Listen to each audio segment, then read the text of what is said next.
You're late for work again! But it's my birthday! I thought I had the day off! Day off? I got a line of shaggy toddlers around the block and no barber! Get down here this instant or you're fired!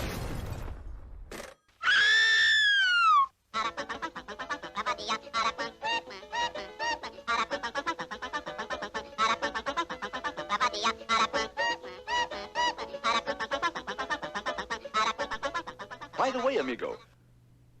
Welcome back to Disney Marvels for the week of July 1st, 2018. This is episode 11. Disney Marvels, the podcast about Disney, Marvels, the TV shows, video games. Anything that's Disney is fair game. I am your host, Matthew Graken. Now, on to the news. The U.S. Department of Justice past Wednesday has granted a provisional approval for Disney's $71.3 billion purchase of 21st Century Fox entertainment assets. The news is a win for Disney, though the deal is not completely done until the Fox board votes on it. Comcast could still make a bid for Fox in raising the stakes, forcing Disney to pay more. But that is questionable. The thing is, that Disney will not be allowed to get the 22 regional sports networks. According to the Department of Justice, it is conditional that Disney, they have filed an antitrust suit blocking Disney from acquiring those, saying that it will give Disney too much of a majority in the sports television network, having that they have the ESPN, and this could raise cable prices for viewers. So upon the acquisition, Disney will have to sell off the Fox regional sport networks within 90 days. So that's going to make things very interesting. Actually, there's a thought going out there that Comcast could still swoop up and grab the Fox regional sports networks. Granted, I don't see how that's going to be any different than Disney owning it, being that Comcast does have the NBC sports networks, but that's not for us to decide. In other news, early 2019, there's going to be another exciting reason to rev up to visit Disney Hollywood Studios. It's Lightning McQueen's Lightning McQueen's Racing Academy, a high-octane, first-of-a-kind news show, according to Disney, which will put you right in the middle of the worlds of Disney Pixar's Cars. According to Imagineering, at Lightning McQueen's Race Academy, located near Rocking Roller Coaster, you will come face-to-face with the racing legend Lightning McQueen, who is excited to showcase what he's learned over the years with you, the next generation of rookie racers. Of course, as Lightning McQueen has discovered throughout his career, things don't always go according to plan, and he has to think fast to get back on course. His friends Mater and Cruz Ramirez and gangs from Radiator Springs will be on his side. Lightning gears up for the challenge. This will be in the new Flex Theater that they've built in the Hollywood Studios around Sunset Boulevard. The world of Disney stores in Disney Springs has reopened after a lengthy refurb and retheming. It's got much more of a inclusive look into the same type of feel that the rest of Disney Springs has now. Instead of the whimsical, it's much more subdued and toned down. Me personally, it kind of reminds me of a Land's End store. Walt Disney World Magical Express will also be getting a new look on their buses. It will be bringing more in line of the Disney cruise buses in their outward appearance. Still run by Mears. On to the rumors. Kevin Feige has told GameStop.com that he intends to have more female directors directing movies. Hopefully this is the case. That is one thing that Marvel has been criticized, that they do not have enough female directors in power of their feature films. So Marvel is looking to rectify that. Speaking of females in power, Evangeline Lilly, the Wasp in the upcoming Ant-Man and the Wasp, is pushing for an all-female Marvel movie as well as many others. And there's also a rumor out there that Daredevil will be appearing in the upcoming Black Widow movie. This is yet to be seen. Feige has said, don't hold your breath. Now, on with the show. Have you been to Bahia, Donald? No. No? Well, let's go. If you go to Bahia, my friend, you'll never return. E muita sorte teve, muita sorte tem, e muita sorte terá. Have you been to Bahia, Donald? Well, let's go. To talk about today's topic, we need to go back. Way back to August 17th, 1941. Now, what's so important about this date, and how does it relate? Well, sit back, relax, and I'll let you know. Two things were going on at this time, particularly involving the Disney company. One big thing, which actually more involved the Hollywood in general, the U.S. government wanted to promote or encourage Hollywood personalities to visit Latin America countries, help promote tourism, and also to calm the possibility of the growing Nazi influence.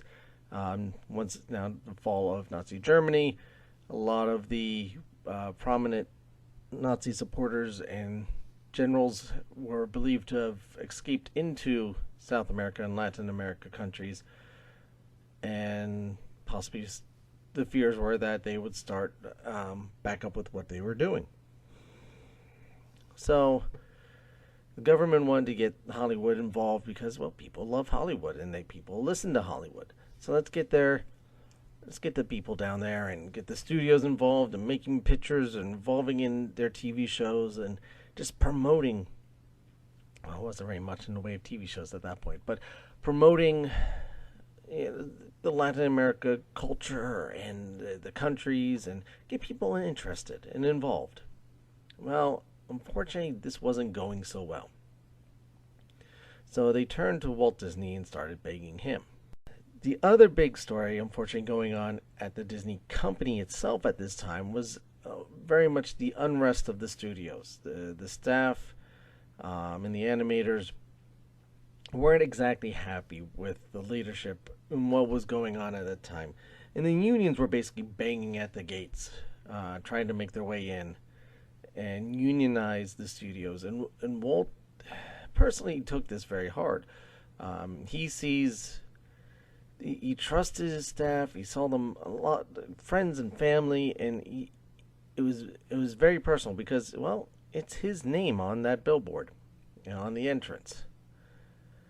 So a lot of his generals, a lot of the people closest to him, encouraged him. Hey, the U.S. government wants you to take this trip down to South America. It may not be a bad idea. And Walt said, I don't know. Well, we may be able to use this for some movies. We may be able to get some great ideas for movies and TV shows to come out of this. July, Walt had a list of names of who's coming with him. August 17th, he was landing in Rio de Janeiro. Walt was able to develop a lot of ideas from the South America trip. So let's fast forward 3 years. One of the films that came from this trip was the 1944 Three Caballeros. In short, is a movie about Donald Duck. So Donald Duck receives, on his birthday, the traditional Friday the 13th, a gift. In the box is a film projector and some movies reel-to-reel movies, of course. It's 1940s. He sets everything up, gets his popcorn, and he starts watching these movies that basically teach about different countries in Latin America. And there's a lot of different stories. Well, eventually, Donald meets the Araquan bird. Well, no, not just the Araquan bird. The Araquan bird is not the main point. No, he meets Jose Carioca, who we previously met in 1942's Salus Amigos. So you rejoin those two, and Jose takes him to his homeland of, I believe it's Brazil, Bahia, and you start seeing different things, learning about that culture, and then as they're moving along, they run into a gaucho, Panchito, and he starts telling about his home in New Mexico, and then they break into a song of the Three Caballeros, and it builds from there, and so that's the Three Caballeros in a nutshell. It's a traditional animated movie with some live action, put in several musical numbers, and it's actually quite a beautiful movie. It's always been one of my favorites, kind of like a hidden gem. It's not as dramatic of a storytelling as, say, Sleeping Beauty or Little Mermaid or The Lion King or anything like that. But it's one of those collection of short ones, kind of more like Salus Amigos, Three Caballeros, Make My Music. It's from that same time period. Even Winnie the Pooh is a collection of shorts. A lot of people probably don't realize that the Winnie the Pooh movie is more along the collection of shorts. But I diverge. So we flash forward to 2016, and just a little before actually even the Ducktales reboot is really put to work, they've already started on producing another project with Donald Duck.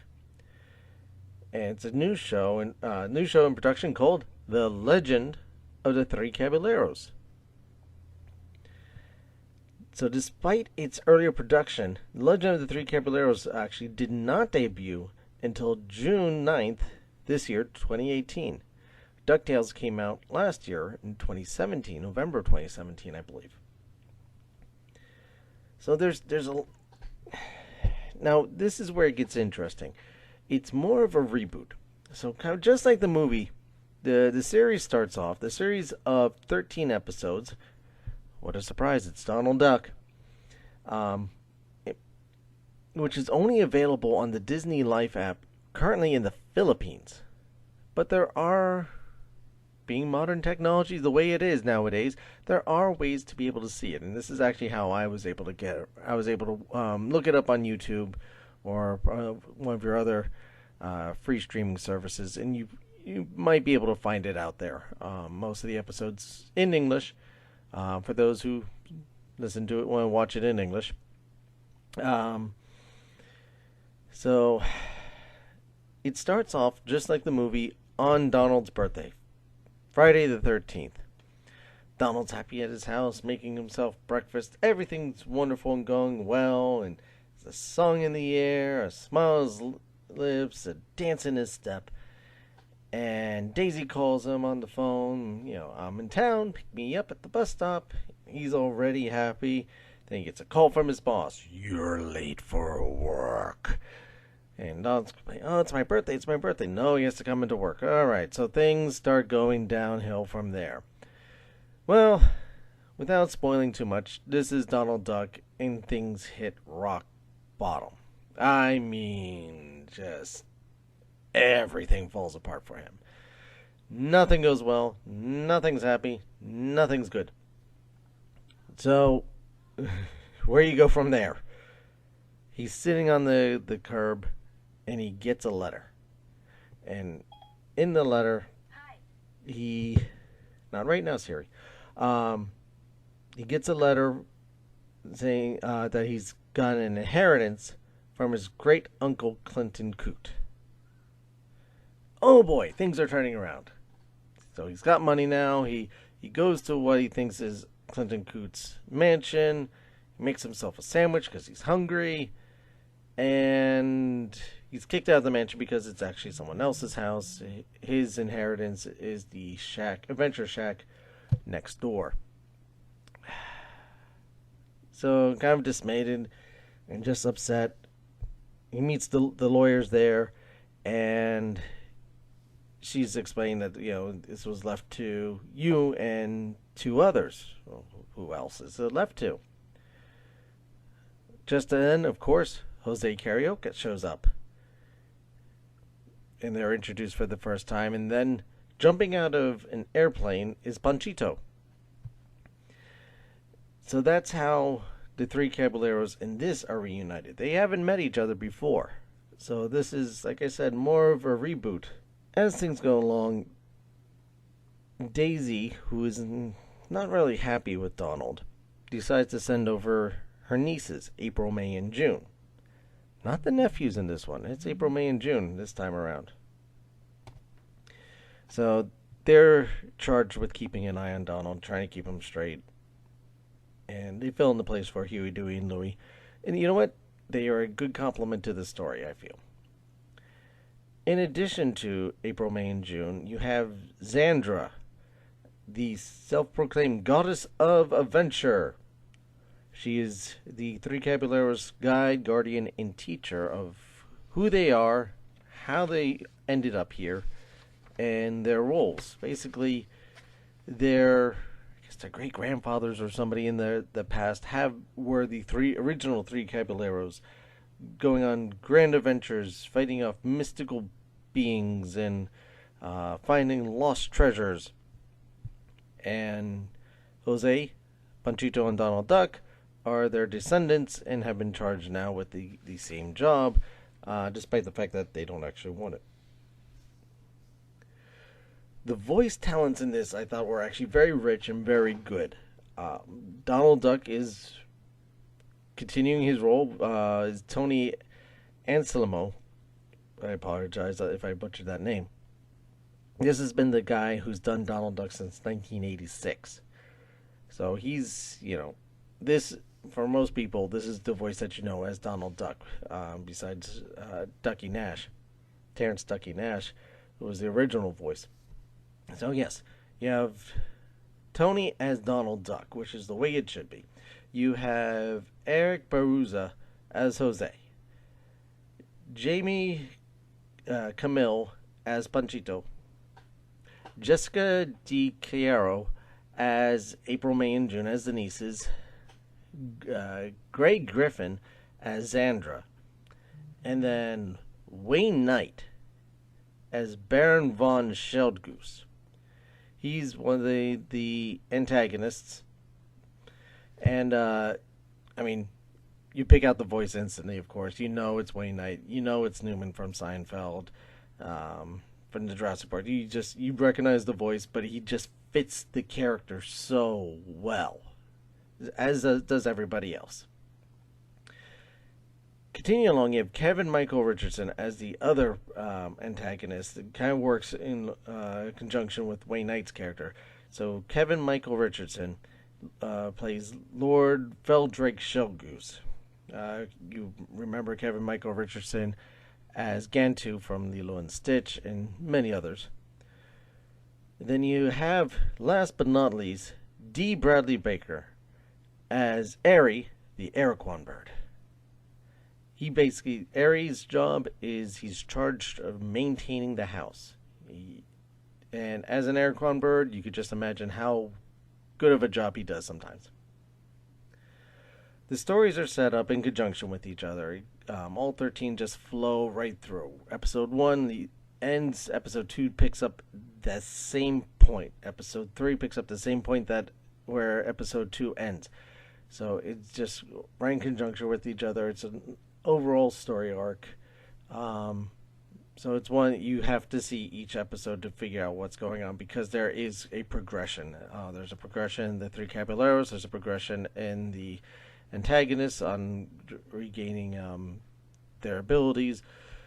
Three Caballeros who initially want nothing to do with their task job, and basically are self-admitted chickens and lazy. And but you see them slowly develop and realizing, okay, I need to do something here, or I need to be involved here, and we need to learn how to work together. Even though we don't really know who each other are, we do have a bond, and we do kind of need to do something about it. It's a nice progression so far. I haven't seen all 13 episodes. I'm about halfway through, and it's not disappointing. I am really enjoying it. Of course, there's running gags throughout the door to their adventure club type place keeps falling. It's always getting knocked off and having to be replaced. The style of animation I like because it's more the traditional style. It's not a modern style of animation.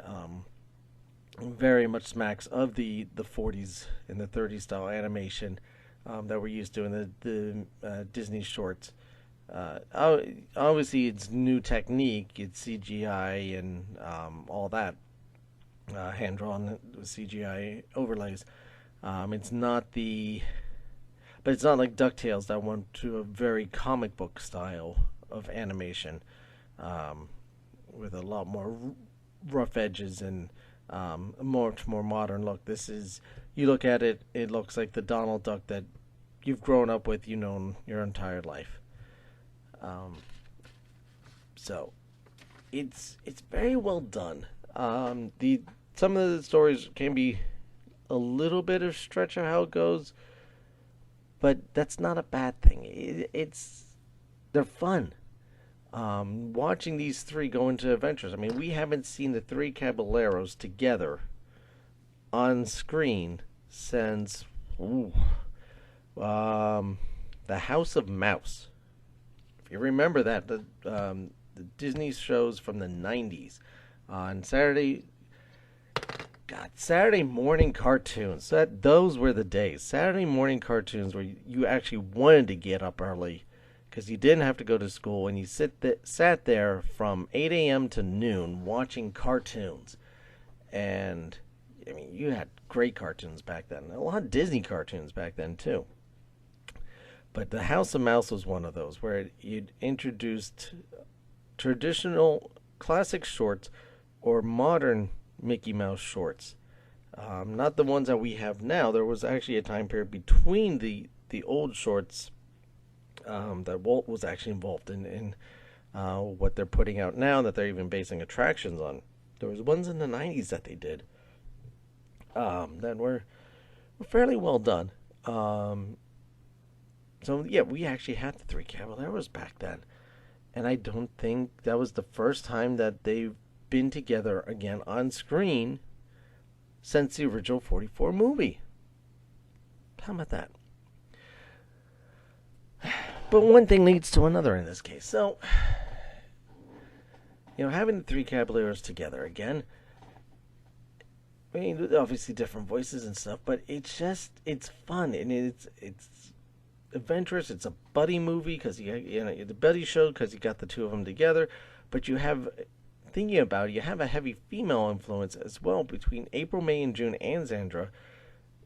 Xandra is kind of I don't want to call her the straight gal, but she's definitely the anchor. And she takes them to where they need to go, and she's got her own compelling story too, and it's just the interaction of all the characters is so well done. And the villain, the way that they introduce the villain, I won't spoil it for you now, hoping that you can see it.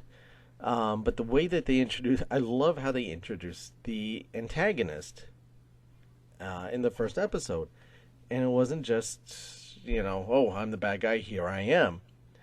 He's there is a point to this character. He the way that Donald runs into him is just kind of fun, kind of hysterical. I mean, you kind of figure out, okay, maybe this is going to be the guy, and it turns out obviously it is. So, the interaction's good, the characters are good, the development is good, these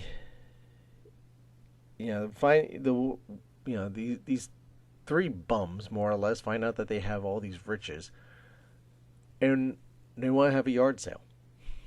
I mean, that's how it starts off in the first episode. First thing that these guys want to do is have a yard sale. So, and then they find out, well, maybe we shouldn't. It just all flows nicely. Have you gotten to see these shows?